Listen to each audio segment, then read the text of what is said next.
Welcome everyone to day 2 of ADC21. I'm excited and wore the t-shirt. I'm going to talk to you today about JUCE development for Linux and Raspberry Pi. This is a beginner-oriented talk, and it's mainly geared towards the Raspberry Pi. I talk about Linux mainly in a supporting role when it comes to Linux desktop. Raspberry Pi has come a long, long way in the last 10 years.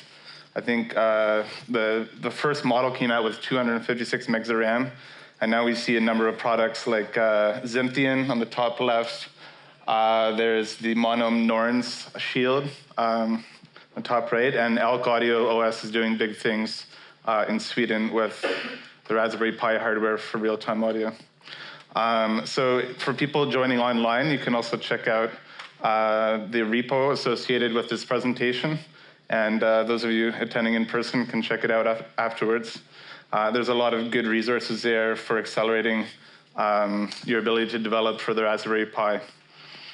So this talk is going to be about 40% will be just getting our bearings on the platform, what's different from regular desktop development. And we'll look at some aspects of developing an app for the next 30% and take it for a test drive for the remainder. And we'll save some time for questions. Okay, so Linux distro options.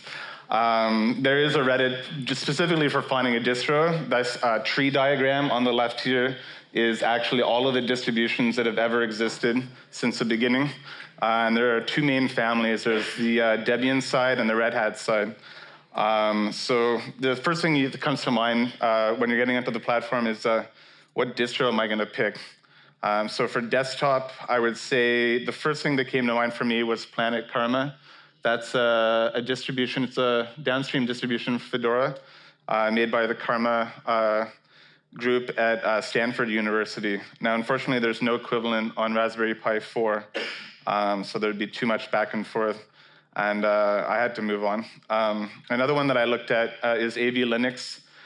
This is recommended by Harrison Mixbus, and it's a very good desktop choice. Maybe if you have an older machine and it runs some more lightweight XFCE desktop that is pretty similar in resource use compared to the Raspberry Pi desktop. Now, on the other hand, Ubuntu Studio used to be on XFCE, and I moved on to KDE Plasma Desktop, which is a very good, it's a kind of a cushier desktop that feels a lot more like macOS. So that's the one that I chose for my work. Now, when it comes to Raspberry Pi distro options, the first one I looked at was Ubuntu, just to sort of have that perfect overlap between desktop and Raspberry Pi. But until, I think I heard something recently about the real-time kernel is going to be offered either in Ubuntu or Raspbian, I'm not sure which, but for the time being, you'd have to compile the real-time kernel yourself. And I've tried out this tutorial down below, which works. I've been able to successfully compile the preempt RT kernel for Ubuntu Core, and it's a great way to test out if the fans are still working properly on your computer. Okay, so yeah, you can also buy this t-shirt and wear it unironically, at least for one day. Okay, so how about other options that are more geared towards the Raspberry Pi specifically? Two good options I found. One is the Patchbox OS, which is associated with Blocus Labs. Some of you might have heard of them before, who offer the PySound hat. And this is a great option for solo creative uses, I find. There's a lot of desktop software that you might like to get creative on the Raspberry Pi. Whereas with Jambox, I found this is a distro that's really useful for streaming real-time audio over IP. And there's a lot of pre-packaged software that can get you up and running like Jamulus and get low latency jam sessions happening for free with other of your mates around the world. The last thing I'll talk about here in getting the lay of the land is your sound card options. Now, I brought with me today a Focusrite Scarlett, which is really great. If you had to just pick one card that's going to work both on desktop Linux and Raspberry Pi, I would go with the Scarlett. Or really any class-compliant USB interface. As long as it doesn't need a driver, it's going to work out of the box. If you're looking for a hat-style sound card that's more appropriate for embedding and casing and having everything all in one package. As mentioned, PySound by Blocus Labs is a really nice one that would go well with their OS, right? It's got built-in gain and volume pots. It's got quarter-inch I/O, built-in DIN MIDI, and a programmable button. So it's really nice in that sort of a role. Whereas if you're looking more for streaming and real-time audio or IP, I think the hi-fi barrier is a really good choice. But most of the jack options are hi-fi oriented, unbalanced connections. Although they do offer balanced pinouts on some models. And there is a rugged metal case available. That was a big factor in my decision making, that this case would actually survive being taken out for a performance or something like that, or just toss in your bag. But there's no built-in pots. So one of the first things I tried to do from preparing this presentation was to make a virtual control panel for the hi-fi barrier, which turned out to be a bit harder than I expected. I tried two things. I tried just making system calls, which turned out to be a really bad idea. If you are hooking system calls up to a slider, you're gonna keep forking the process and bog down your OS a lot. And I also tried the ALSA libraries, which I believe is the way to go. But I couldn't figure out how to get dynamic access to options that only some sound cards might have, like an analog gain control. But that is on one of the forks, or one of the branches of the repo associated with this talk, and you can check it out.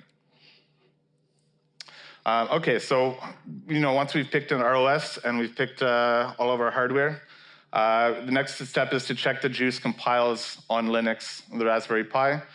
You need all the same dependencies, regardless of whether you're programming for desktop or Raspberry Pi. The G++ compiler is usually already installed, so you won't need to install it.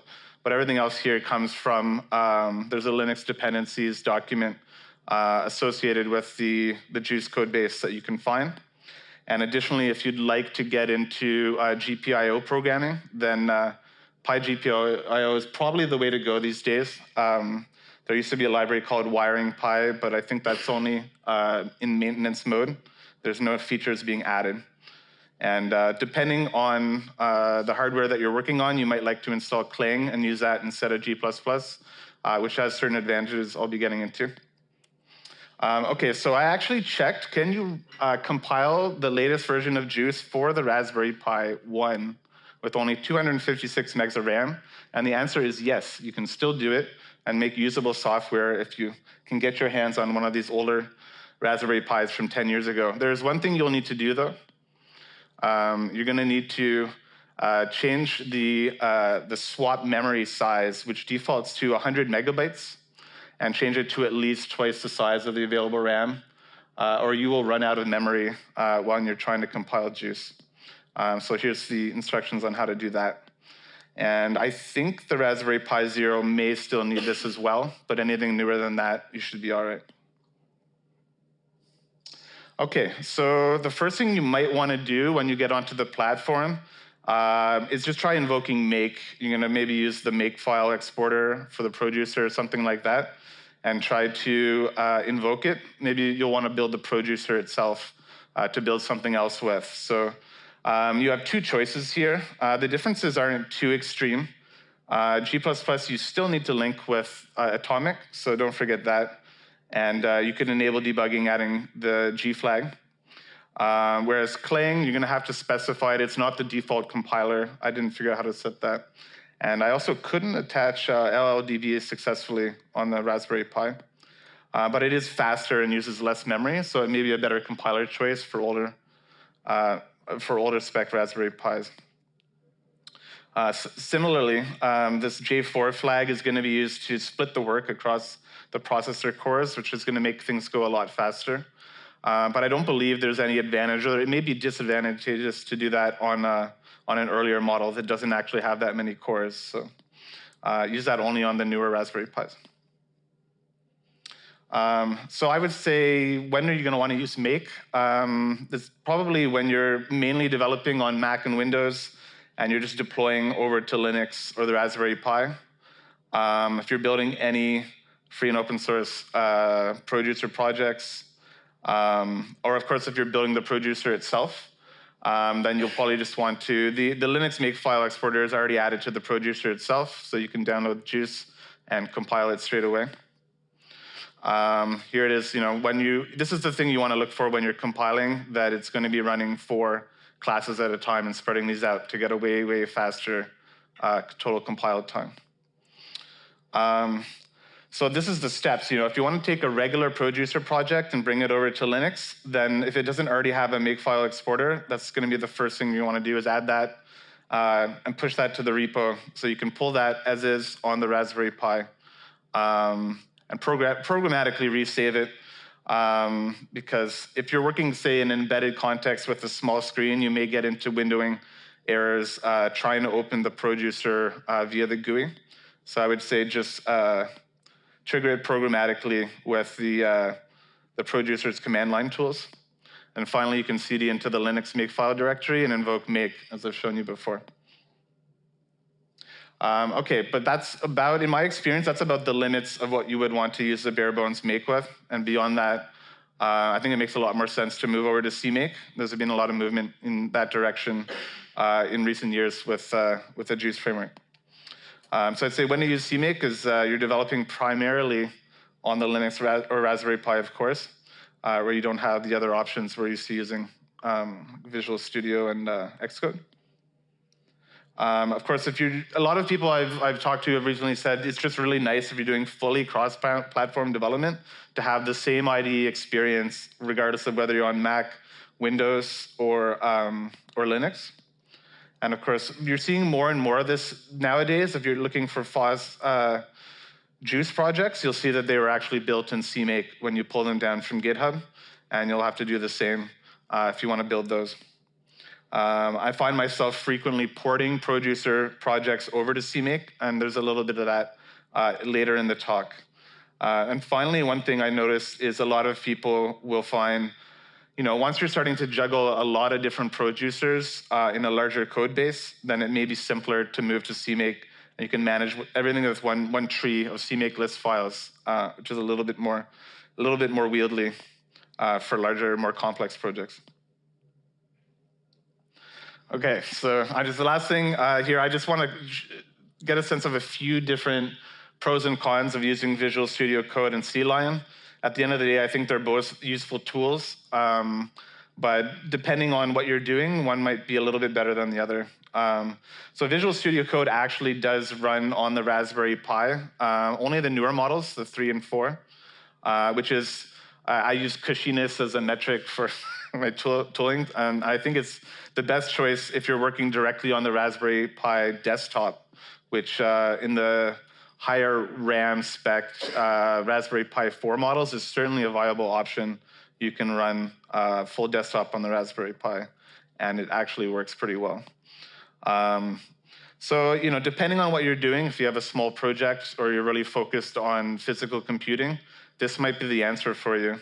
Another reason why you might want to is if you're coding in other languages than C and C++, maybe you're building a web component on a web stack, you're doing a lot of hardware GPIO stuff in Python, for example, then all these languages are first-class citizens in VS Code, so that may be a more fluid way for you to work.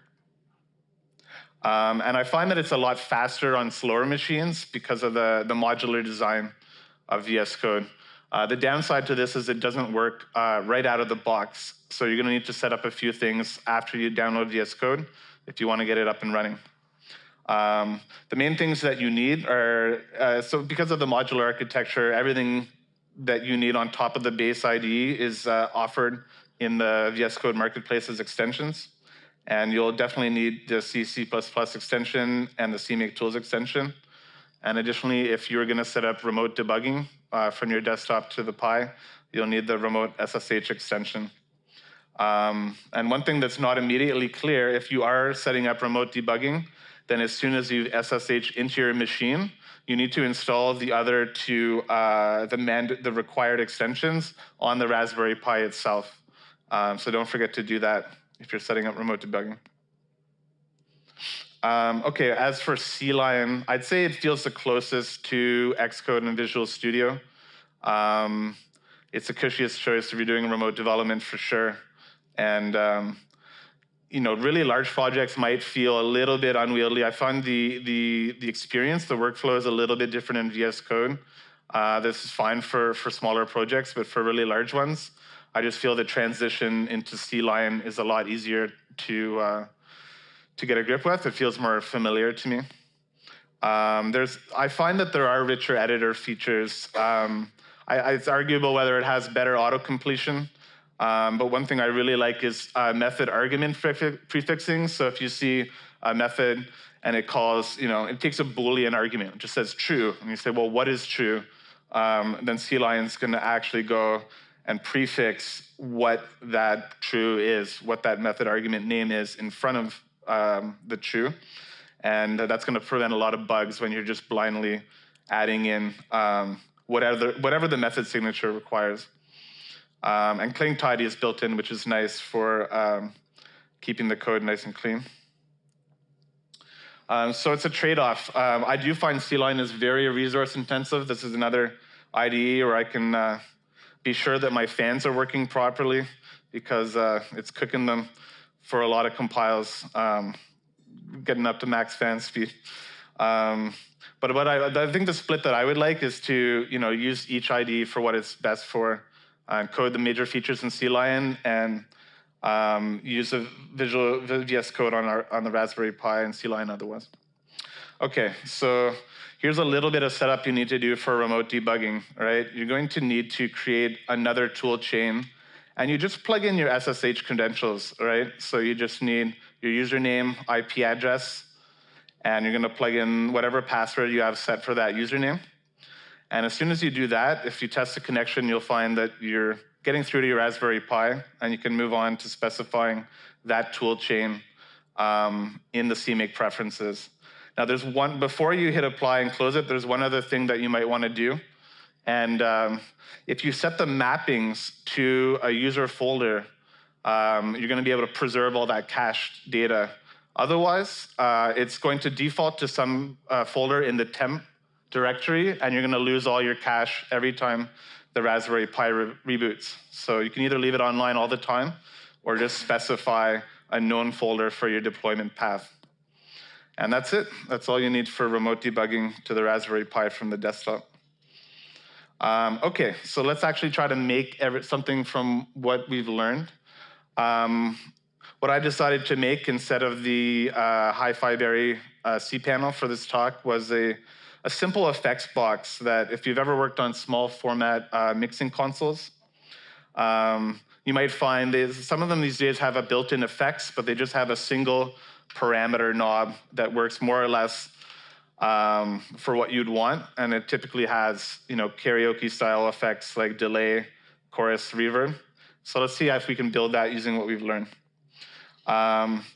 When I started out on this, the first thing I noticed was it'd be nice to have some boilerplate code to get set up, and Ayala Amir's made a really excellent, highly usable CMake repo prototype that I'd recommend. This new templating feature is really nice on GitHub because it makes it easy to clone the template and start tweaking things right away. So what I did with his repo, I combined several features that were shown in discrete examples, right? So he has a basic audio app template, and then as soon as I needed to add in my own custom images, I figured out how to merge in the automatic binary data example. And then I decided to add some extra JUCE modules, which I did with the custom module test example. So combining those all down into one project. So before we get started with that in mind, I also want to show you how would you wire up the GPIO for something audio specific. Looking at the GPIO, it's always kind of like a bit of a shuffle game depending on how many things you have stacked onto your GPIO. You have to make sure that you're not using any pins that are going to be used in something else, say used by the sound card, which in the case of the Hi-Fi Berry is going to present you all 40 of the same GPIO. So you have to read the data sheet and be sure you're not using any of the same GPIO that they're using. So I noticed I found blocks of 5 or 6 pins that are free in series, and I decided to use the first set here from pin 14 to 22. And I wired up a rotary encoder to GPIO 23 and 24, 1 pin for each direction of the knob, and the push button wired up to GPIO 25. Okay, so if you wire things up to the base Raspberry Pi with no audio hat, you can wire directly to the male pins. But if you do put on an audio hat like the Hi-Fi Berry, you may not get a male pin out. So you can either solder on a male 40-pin pin block to it, or if you're not handy with a soldering iron, you can do something makeshift like what I did. So I just found this adapter and was able to connect the GPIO that way. So here's the full connection to the breadboard, and we have, you see I'm just jumping over for the encoder side of the pins to make a little bit more clearance to actually turn the knob. And the button pins are going directly to it. So you're gonna have to look at the data sheet for whatever hardware you decide to wire up and see, you know, in this diagram, we see that the ground is pin C in the middle, which is called common, and then the 2 data pins are A and B. So in the breadboard diagram to the left, the black is the ground, and the white and red are the data pins. So here's a video showing the effects box from the GPIO side.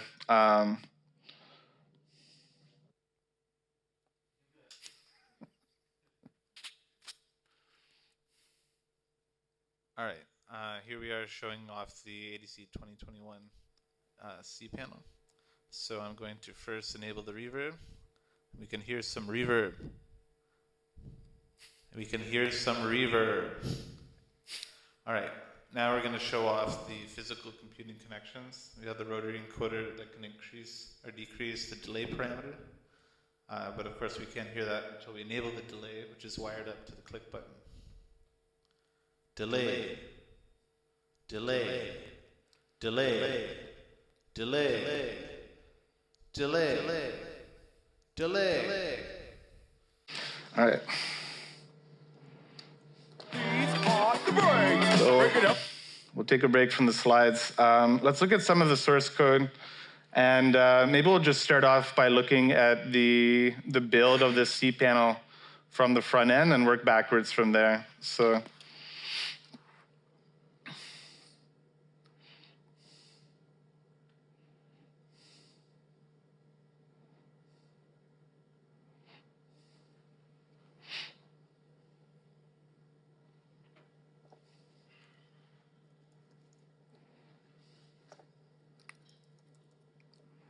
okay. So this C panel was designed, you know, maybe for a 800 by 480 touchscreen by WaveShare. So you can see all the buttons and parameter slider. Everything is nice and big. I sort of made a hidden the ADC logo is a button that sends you to the back in case you need to configure the sound device manager, which is a bit more intimidating at first. When you look at it on Linux, you get a lot of options here. And I'd say in my experience, the best I/O protocol for Raspberry Pi and Linux is going to be Jack 100% of the time. So you may find when you try to initialize Jack for your I/O device that you get some error code. But typically, you know, if you reboot and make sure Jack is up and running, and it's configured for your sound card, and your app is the first to access Jack, there should be no problems there. Okay, so once you have the I/O set, you can set the sample rate and buffer size to your liking. When you do have a loopback sort of effects box like this, you always need to have a pass-through that is disabled at first, because if you have the built-in input microphone, you're gonna get a howl around. So this is set to my Scarlett, so it should be fine. And you can see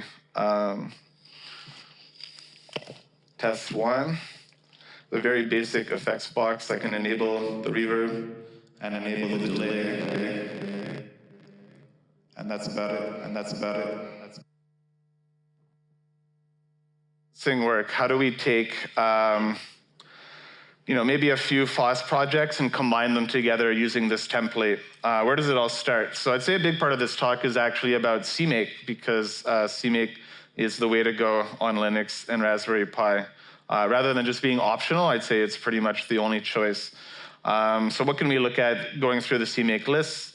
I'm using this sort of pattern as a roundabout way of specifying Linux or Raspberry Pi. Oh yeah, let's zoom in. Is that better? Yeah. All right. The roundabout way of specifying Linux is Unix and not Apple. So in that case, we'll choose to include the find GPIO CMake file, which is going to tell the system how to find the libraries for Pi GPIO. This is actually from that binary data. If you ever wondered, on the producer, you just drag and drop your images into the producer, and they come up as binary data checkboxes, and you build, and you're good to go. Well, this is the equivalent for CMake.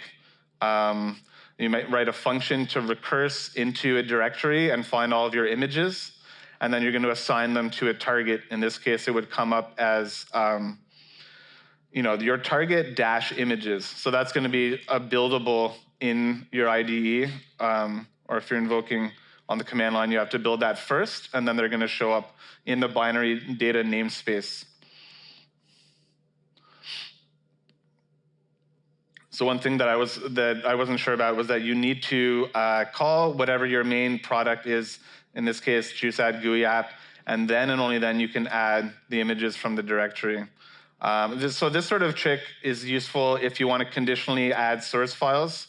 So you're going to add, because it's ideal if it's fully cross-platform, and you can do most of your development on your preferred OS, and then do the remainder on Linux or the Raspberry Pi. So here you can see we conditionally add in, these are some of the example classes from Pi GPIO to wire up an encoder.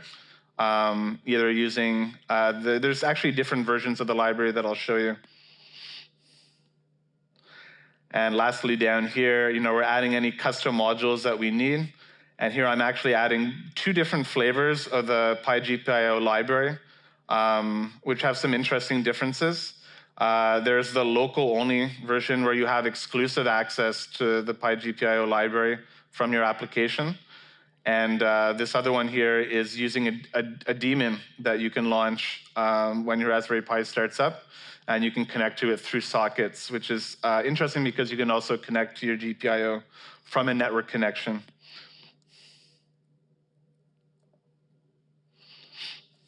Okay. So this is similar. You're going to keep seeing this pattern everywhere else, everywhere in the code, that I'm going to only be including certain things if it's Linux, and then further only including, again, the analogy here is if it's Linux, and then further if it's on the ARM CPU, then I'm going to be including these headers for Pi GPIO. And you get into some interesting things if you're using C libraries, right? So a C library will typically require a static callback. But the thing is, if you're trying to wire up your callback to a member method in C++, object-oriented C++, you're going to need to jump through some hoops to do that. So all of this code is standard library stuff to enable that. We'll take a look at that in the implementation.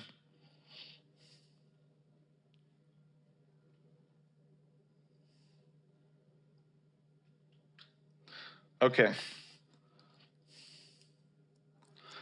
Okay, so this is the way you would initialize if you're using the Pi GPIO daemon, is you would specify a port and a host, and this message I post is that it's your responsibility to launch the daemon. So if you can't connect, most likely you just haven't called sudo Pi GPIOD or invoked a system control service to do that automatically on your behalf. So this is a lot of boilerplate code using the standard library to wire up just a very simple callback with one argument to a C++ style member method.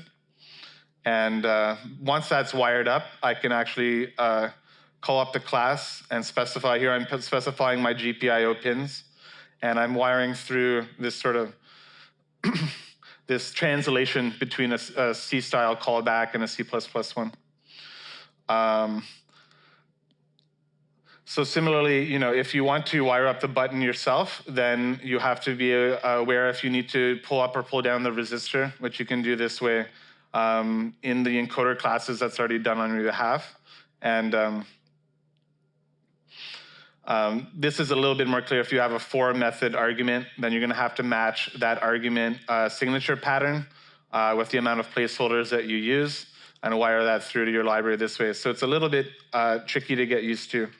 One thing I noticed when using just the regular PyGPIO is that it's actually going to conflict with your sound card because it's clocking off of a certain pin that's already being used by the sound card. So whichever one that gets initialized first, the other one will not work. So this is a trick where you can use to move the clocking source for PyGPIO from one pin to another. And beyond that, it's basically the same thing for both libraries. Okay, so other things that are very specific. There's a lot of code here that it wouldn't be no different really for the Raspberry Pi and Linux or for regular desktop OS. So I'm going to save that for last if we have time. One of the biggest things that's come up is how do we switch between a GUI app and a headless app.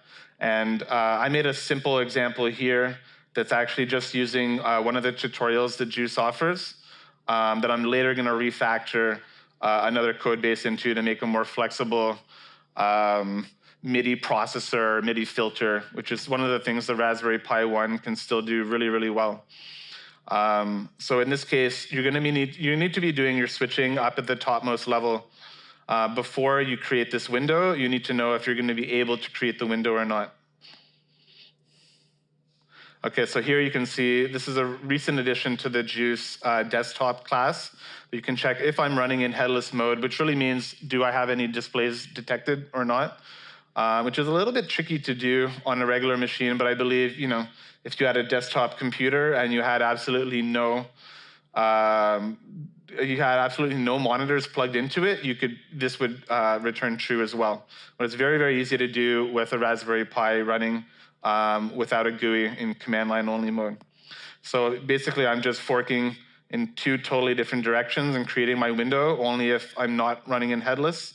And if I'm running in headless, then I'm going to invoke this class I made, which is, this was the original from the tutorial, and the headless mode just pulls out all of the code from it's completely decoupled from windowing. So further refactoring of this, I could have the same MIDI. This is just a basic MIDI monitor that's receiving MIDI events and reporting on whether it's received any events. So it's going to do that to the command line in the case of the headless app.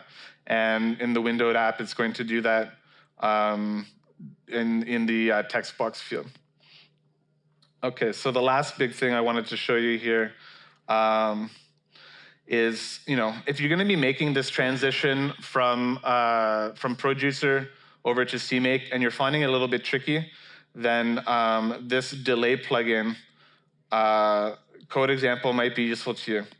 So what I've done here with this lush delay is I've left all of the Producer-related code in place and tried to make both be able to build side by side. So I could build this lush delay with either the Producer and any exporter that it can reach, and then also with CMake, and have the two things happening side by side. So here you can see the juicer file and the CMake listing side by side.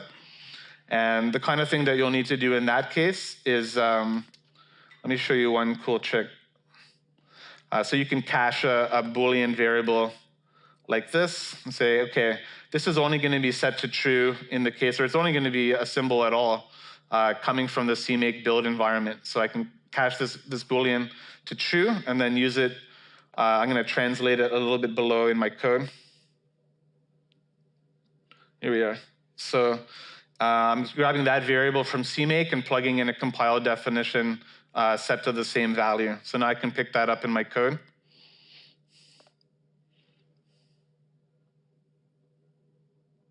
And let's just find a class, if we can, that uses that. Yeah, so this pattern comes up everywhere. If I'm using CMake, then I don't need the JUCE header. And one thing that I'll notice, I might find another example, that you might need to grab specific module headers. Let me see if I can find one.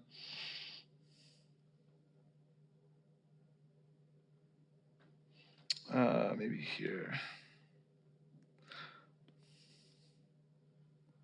Definitely here. Okay, so in the CMake way of doing things, rather than just having one amalgamated header, is you're going to need to actually be aware of which module that you're importing and import them individually. So I should be able to pull up any of the headers here.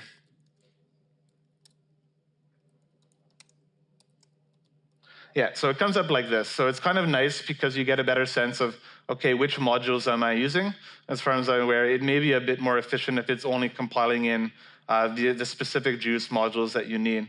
So it's a little bit of a different workflow from the producer where you just have a single amalgamated header that adds whatever modules that you happen to specify in your producer. Okay, so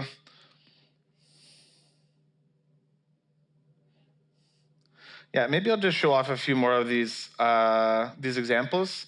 One really interesting one, another thing that I checked was that OpenGL is going to run successfully on the Raspberry Pi, and it does. So you can see here that you have a list of all your different targets. This is a really nice structure in a CMake list directory because you have basically the base CMake list file. This is taken from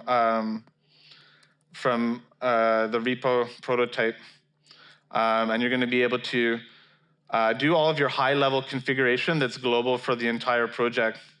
And at the end, you'll basically be able to add subdirectories that include your specific project folders, any custom modules that you might have, which you add first so they can get picked up by your applications and plugins.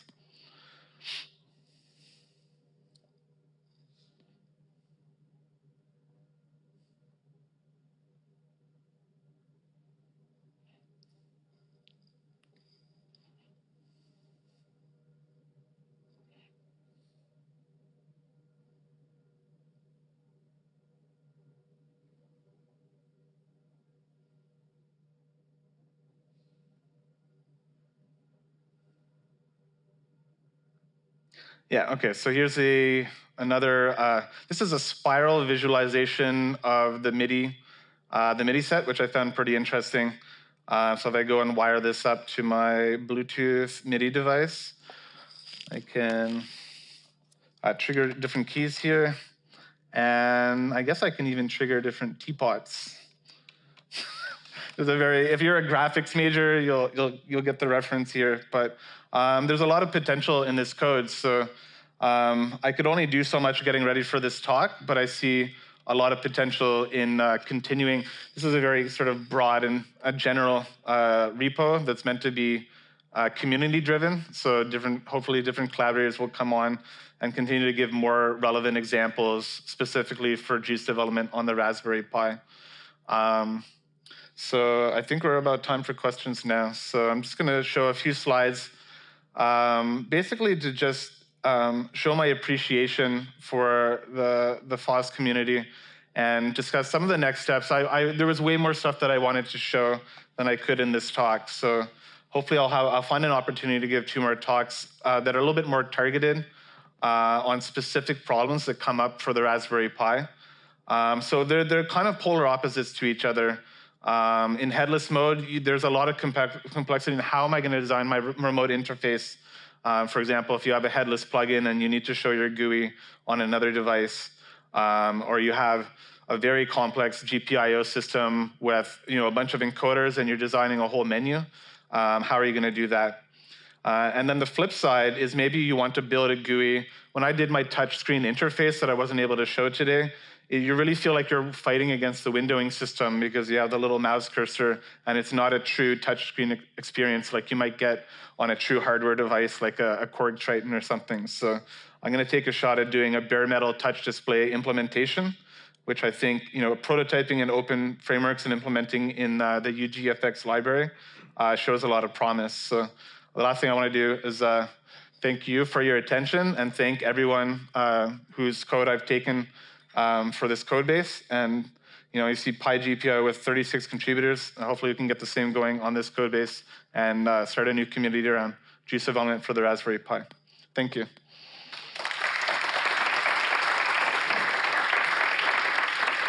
Thank you so much, Kieran. I think we do have time for a few questions. There is one question I'm going to pull from our virtual online community. Did you look into the Fruit project for Producer to make CMake conversions and project configuration? Okay, the Fruit project, I think, was, if I remember correctly, it was sort of the catalyst for the built-in CMake support for JUCE that I think was handled by, from the JUCE team? So there's, I can't see, I don't remember the history. Someone else might be better to talk about that from me, but I think the Fruit was made by McMartin, I believe his name was. Is that right? Yes. I only know people by their JUCE forum name, right? So I think that was a catalyst. And now that there's built-in CMake support, I think it's very similar. You see this happen a lot, but you see a movement in a new direction that's prototype, and eventually it gets rolled into the official code base. So there's first-class support for CMake, which, there's a few different ways of doing things. You can, you can build JUCE as a cached library. If you're not going to actually go and modify JUCE a lot, then they show examples of, you can either include JUCE, the entire source, as a subdirectory and embed it in your project, and set up your git ignore to not actually commit JUCE to your own repo. And then at the next level, you may want to pre-compile JUCE using the JUCE 8, I believe.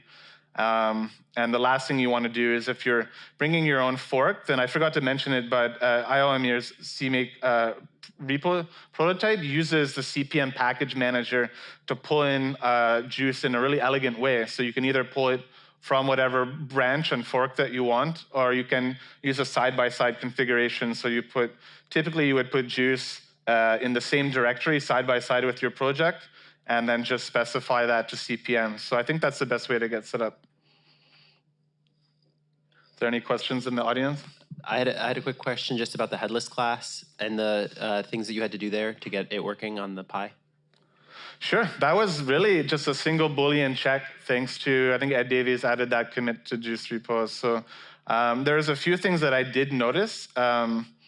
Right now, if you try to build a standalone plugin, the JUCE code is going to try to create a window on your behalf. So currently, a standalone plugin is not going to work in headless mode, but it is a moving target. Things are moving fast there, so I could expect full headless support coming in the near future. With non-standalone plugins, I think Elk Audio is the way to go, because they've built the Sushi VST host that's going to offer, it's required that you have your VST running in headless mode. So I think the gap is closing. I remember when the Elk team came with changes on the JUCE forum a few years ago, and some of that is starting to get picked up. But the gears take time.